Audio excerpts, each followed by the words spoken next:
asked for, you followed up, you sent me the proposal. Zach, you're a great dude, you do great. And Zach asked me for that. I feel like I'm indebted to you. Here's a couple of names. That's the sale to you. Sometimes I get more excited, I'm not making this up, getting 3 referrals than getting a $50,000 training contract. Like, that's just how wired I am around that. I get more, my tail's wagging more than 3 referrals. Because I know that's ultimately what plants to see to being great in this profession. Now, when I was growing up at that age, first getting this, I didn't have LinkedIn. I didn't have email until 1989. My first couple of years in sales, there was no email. So you had to do it the old-fashioned way, right? Today, you can't network and get referrals today. Something's wrong, right? That's the beauty of it. Does that make sense? Questions, please. What was your first job out of Plymouth State? First job out of Plymouth State, I sold to the talking phone book.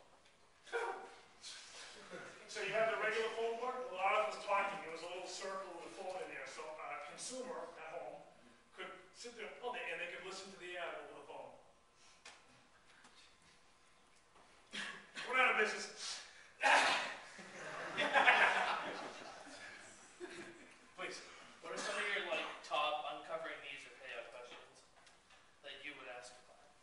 That I would ask a client. Yeah, I like to ask indirect questions. So instead of asking a VP of sales, who are my client, Chief Revenue Officer is a VP of sales for what I do, sales training. Instead of asking them for their needs, I always have to go indirect. So if 10 of your salespeople joined our call right now, beep, beep, beep, and I like to joke on a call, beep, beep, beep, beep, beep, beep, beep, beep, hey gang, how are you, good, yeah.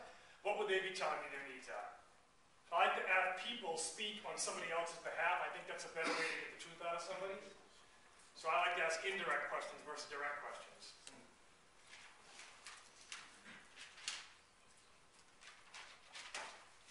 If I could talk to 5 of your clients that recently bought from you, what would they tell me they liked about your salespeople?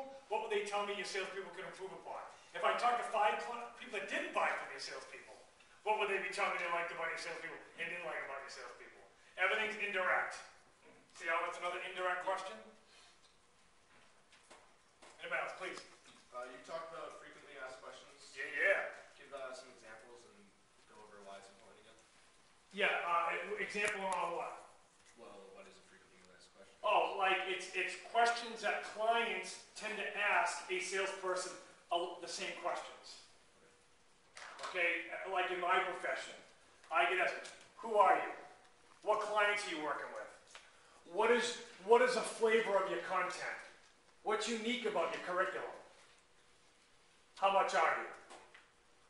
So when I go to a meeting, I'll ask a bunch of qualifying questions, discovery. Sometimes I don't even get to sometimes in the first meeting, I don't even talk about myself and my plan. It's just all about. So maybe there's a second meeting. In that second meeting, I might tease in the first meeting. I might say, look, to set up our second meeting, there are 5 questions I get asked by other VPs of sales all the time about Coach Media. Do you mind if I share with you what they are? And they'll say, yeah, sure. Boom, boom, boom, boom. Is this pretty much what you were going to ask me? And they go, yeah, great. So if we can take 30 minutes next Tuesday at 1:30, and if you hear answers to those questions that are to your satisfaction based on the needs you told me about today, would that go a long way towards us cementing a relationship? So I have a trial closed, right? I already go into that next meeting, already with the client doing what? That's called a mini win. I already got a yes. Have I even talked about my value proposition yet? I only tease the FAQs, but still ask for a trial close. Does that make sense? Anybody else? Please. Without having like a formal education, how do you get so much insight into like how the human mind kind of works like that? Because it seems like you just look at like people in general, not like the sales process. I think all of us are buyers. Are you a buyer? Yeah. You a buyer? Raise your hand if you're a buyer in here. Right, I know. I think you think through this profession by thinking about a buyer. You just think what a buyer's like. They don't want to be sold. They like to talk about their business or their company or their passions or right? I mean, it's just not all of them. I'm a big fan of being a master at the majority and being awful at the minority. So for every 10 people that like to talk about themselves, maybe 1 or 2 don't. You know what? I'd rather lose on them and be great at the 8 that want to. You can't be all things to all people in this profession. You'll drive yourself nuts. Decide what you want to be like as a sales professional. Define your communication strategy, and just, it is what it is. Let it make you money. You're not going to be perfect for everyone. They have these curriculums around mirroring to personalities and stuff. I totally get the concept, but to me, it's just way overthinking the profession. I don't know. It doesn't need to be that complicated. You still got to lose something more than you win anyway by doing that too. I get it, but to me, this profession's hard enough. That to me just overcomplicates it. Please. After graduation, the number one thing that you've learned for after graduation that you wish you knew? It's the number one thing I learned that I wish I knew. Good question. I got 3 or 4 answers that I'm not at liberty of talking about.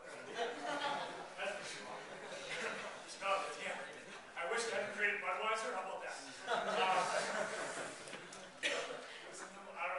It's a great question. You stopped me. Okay, please. And guess what? Don't take something. I don't care. See what I mean? I liberate myself. I'm liberated. I free myself from all of this. Sort of like that. It's a little bit about me. Yes. But not much, yes. Seriously. To go on what we were talking about before, like, is there any way you can build rapport with somebody you don't relate to or have any, like, interest for? Yeah, look them up on LinkedIn, look them up on Facebook, read about their company, go to their corporate website, and your first 3 questions are going to be show me you know me questions. I repeat, your first 3 questions are going to be show me you know me. What does that mean? You don't really care what the answers are.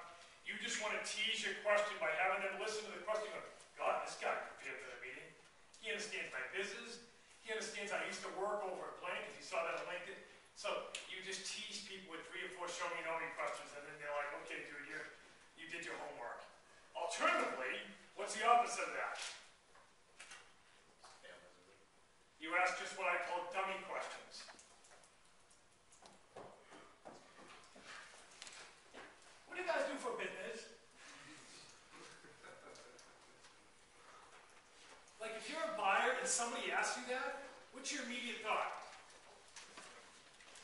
With this, you want to not use the web?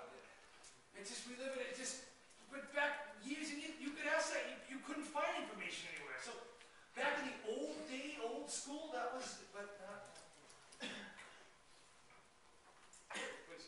What brought you to Dubai? Oh, Arab Media Group, 5 times. Yeah, the melting pot over there.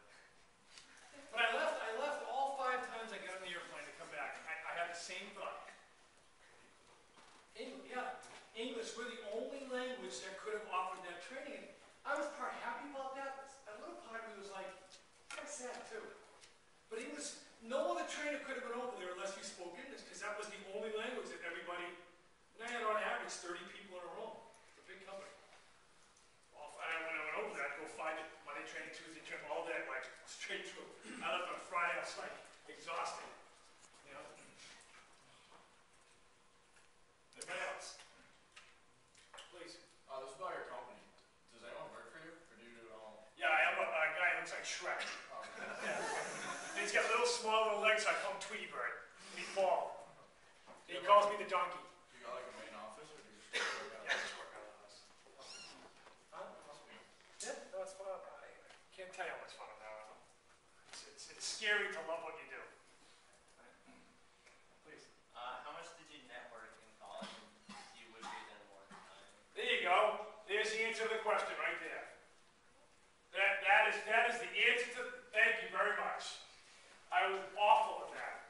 F minus. Is there such a grade as F minus? I couldn't tell you. You could put a gun to my head. I would just say pull the trigger if you asked me one of my teachers I had in college. I have no idea. I didn't network with my teachers. I had a core group of friends who didn't really network relative to work. We networked about what we're going to drink Bud Light. So that was the network. So there you go. There's the answer. Great question. There's your answer. Awesome. Shame on me too. Anybody else? All right. Did you learn anything? Did anybody learn anything? Anybody something I learned today. Don't hesitate. Please. Meeting is the sale. The meeting is the sale. It's a great takeaway. Anybody have that written down? The meeting is the sale. By show of hands. Love it. Great takeaway. Anybody else? Please. I learned that like it's a good idea to put the FAQs in your sale. Just dumb down the value proposition, right? FAQ. What are the most frequently asked questions not being asked by the marketplace? Why not use that as a platform to engage about our value proposition? Simple. Please. Referrals are huge. You become a referral maniac, you become a meeting maniac. Please. Email is like the main source of communication. Email, from the buyer perspective, we may